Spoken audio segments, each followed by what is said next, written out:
안녕하세요. 한의사 허정호입니다.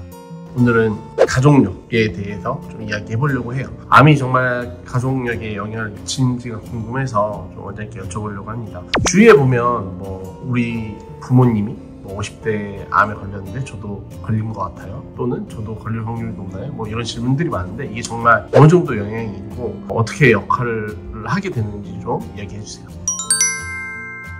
굉장히 많이 하시는 질문이죠. 특히 저희 병원에 암 환자분들이 많으시다 보니까 아무래도 암 환자는 60대 중년분들이 많으시니까 그 자녀분들에 대한 걱정, 암에 걸린 환자분이 자녀분들 걱정할 때도 있고, 혹은 자녀분들이 불안해서 물어보신 경우도 있어요. 우리 부모님이 50세에 대장암, 유방암 걸렸는데 저도 걸리나요? 확률이 어느 정도 되나요? 라는 질문을 많이 하시죠. 사실 이거는 현대의학에서도 굉장히 공부도 많이 되고 한데, 일단 당연히 100%는 아니에요. 100%는 아니고, 그리고 암종마다 달라요. 어떤 암종은 유전적 경향성을 좀 더 강하게 갖고 있고, 어떤 암은 또 그런 경우도 있고 그렇거든요.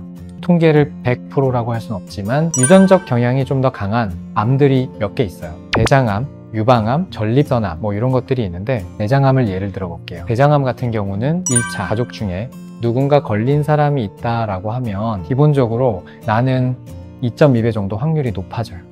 그리고 그 걸린 가족이 50세 이전에 걸렸다라고 하면 자녀는 걸릴 확률이 좀 더 높아져요. 그게 무슨 말이냐면, 나이가 많이 들고 60대, 70대가 넘어가면 암이 걸리는 게 유전적인 요인이 없어도 어떤 관리가 떨어지고 면역력이 떨어지고 하면서 그 자체적으로 높아질 수 있다는 얘기예요. 그런데 50세 이전은 기본적으로 어느 정도 면역력이 활성화되어 있는데 그 상황에서 암에 걸렸다라고 하면 이거는 유전적으로 어느 정도 영향이 많이 가고 있구나라는 뜻이라는 거죠. 그렇기 때문에 그 가족이 50세 이전에 암에 걸렸으면 그 유전 영향이 강하니까 그 이전에 물려받은 자녀들도 걸릴 확률이 상대적으로 더 높다. 그리고 전립선암 같은 경우도 예를 들어서 부계 쪽에서 전립선암 환자가 있었다라고 하면 최소 2.5배에서 최대 3배까지 확률이 늘어난다라고 보시면 돼요. 그리고 유방암 같은 경우도 예를 들어서 1차 가족 중에 유방암 환자가 있다. 그러면은 그게 없는 가족, 사람보다 당연히 2.3배 정도 높아지고, 그런데 만약에 그 어머니나 자매 중에 2명 이상이 걸렸다라고 하면 이게 많게는 3.6배까지 늘어나요. 그리고 진단했을 때 그 암에 걸리신 분이 진단 시에 연령, 아까 말한 것처럼 50세 이하거나 혹은 어리면 어릴수록 유전성이 강하니까 나도 발병 가능성이 더 높아지는 거죠. 이런 데이터들을 보다 보면 최소 2배, 3배씩 높아지네? 걱정을 하시는데, 이 위험 확률이 증가한다는 거지 반드시 암에 걸린다 이런 의미는 아니거든요. 예를 들면 상대 위험도가 2배다 라고 하면 원래 걸릴 확률이 1%다. 그러면 거기에 2배니까 2%인 거예요. 그러니까 50%에서 100% 되고, 이런 개념이 아니기 때문에 그 배수나 이거 가지고 너무 걱정하지 않으셔도 되고요. 그리고 또 요즘에는 BRC 유전자나 린치 증후군처럼 특정 유전자에 대해서 돌연변이를 확인할 수 있는 검사들도 많이 있어요. 서양의 영화배우 안젤리나 졸리도 모계 쪽에 유방암이 많아가지고 검사하고 유방암 전절제를 하고 그랬었잖아요. 사실 그때 이후로 그 검사가 굉장히 많이 알려졌고, 그때 당시에는 연예인만 할 수 있는 아주 비싼 검사였는데 지금은 검사 비용도 많이 낮아졌고, 요즘은 구강세포만 갖고도 검사하는 방법도 있고 해가지고 갈수록 어떤 예방하고 미리 알 수 있는 방법들이 많이 있으니까 그런 걸 좀 하시면 좋을 것 같고요. 어쨌든 아까 말씀드린 유전성이 좀 강한 암종들, 유방암, 대장암, 전립선암, 비뇨생식기계통이나 대장 같은 거는 발병률이 높으니까 특히 가족 중에 50세 이전에 그런 분들이 계셨다, 재발을 잘한다라든가 그런 게 있으면 좀 검사를 해보시는 게 좋다, 이런 말씀을 드리고 싶고요.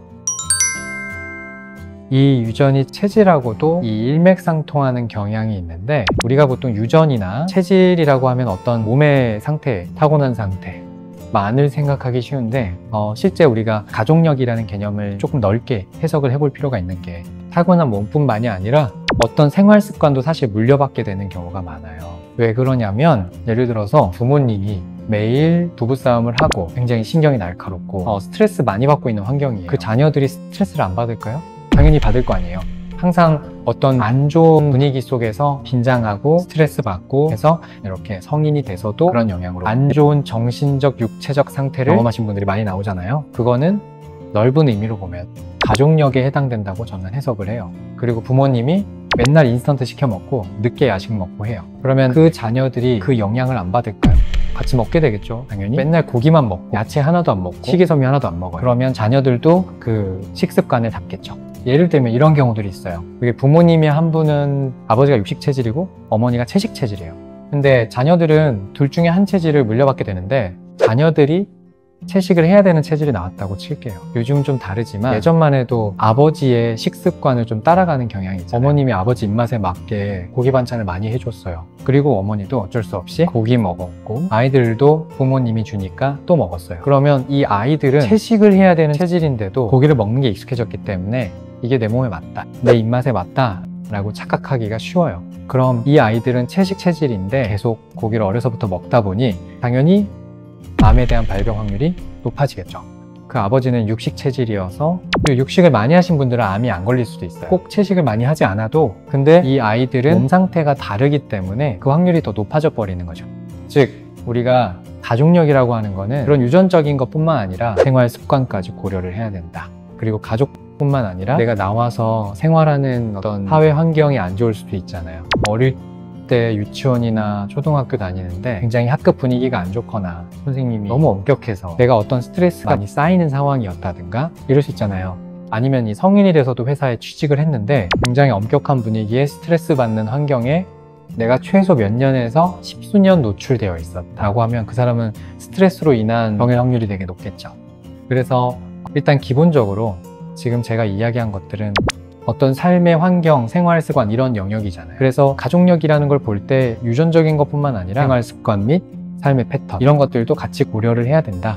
이게 암의 발병 여부에 굉장히 큰 영향을 미치기 때문에 아까 말씀드린 것처럼 어떤 유전성이 강한 암들은 좀 더 그런 부분을 신경을 써야겠지만 그렇든 아니든 간에 가족이 암 발병자는 없었지만 어떤 생활 습관이나 이런 분위기가 안 좋았다라고 하면 좀 더 신경을 써야 한다는 거죠.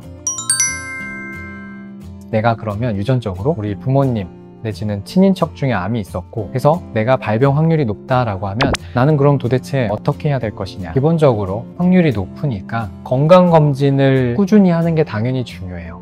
국가암검진보다 조금 더 일찍 최소한 5년에서 10년 정도 일찍 검진을 꾸준히 하는 생활 습관을 가지는 게 중요하고 부모님이 52세에 암에 걸린 경험이 있다라고 하면 나는 40대 초반부터 검사를 꾸준히 하는 게 좋겠죠. 그리고 아까 말씀드린 것처럼 생활 습관 변화가 훨씬 중요해요. 내가 타고난 거는 바꿀 수가 없지만 환경은 바꿀 수 있고 심지어 유전조차도 요즘은 후속 유전학이라고 해가지고 내가 생활 습관과 이런 후천적인 환경에 의해서 유전이 바뀔 수가 있다라는 이론도 있어요. 그만큼 후천적인 생활습관 관리가 중요하다는 거고 늘 제가 말씀드린 것처럼 먹고 자고 싸고 잘하는 것 규칙적으로 건강하게 잘 먹고 나한테 체질에 맞는 거 먹고 흡연이나 음주 같은 안 좋은 생활습관 안 하고 운동 적당히 하고 이런 거 너무 뻔한 거 이거 잘 지키시면 되는 거예요. 그리고 세 번째로 말씀드리고 싶은 게 체질 관리인데 여기서 말하는 체질은 앞에서 말씀드린 것처럼 좀 넓은 의미의 생활습관 관리라는 거죠. 서양의학에서는 유전이라고 하는 게 동양의학 쪽에서는 체질론에 가깝고요.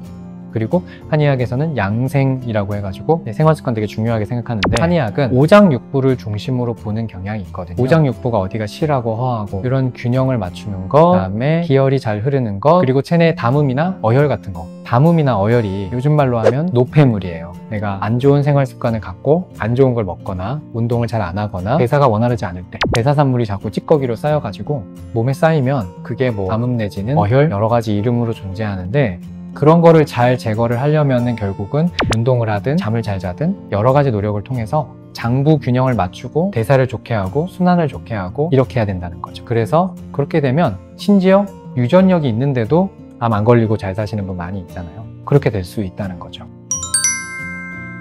우리가 생활 습관을 관리할 수 있는 법은 굉장히 많은데 한의학은 그걸 좀 더 원활하게 할 수 있게 도와주는 거고요. 그런 거를 내가 지속적으로 받을 수 있는 환경이 있다. 주변에 좋은 한의원이 있다. 한의사 선생님이 있다. 라면 그런 거 받으시는 것도 좋고 그게 꼭 되지 않는다고 하더라도 제가 아까 말씀드린 대원칙 있잖아요. 먹고 자고 싸고 잘할 수 있는 그런 노력을 꾸준히 하시면 좋아요. 충분히.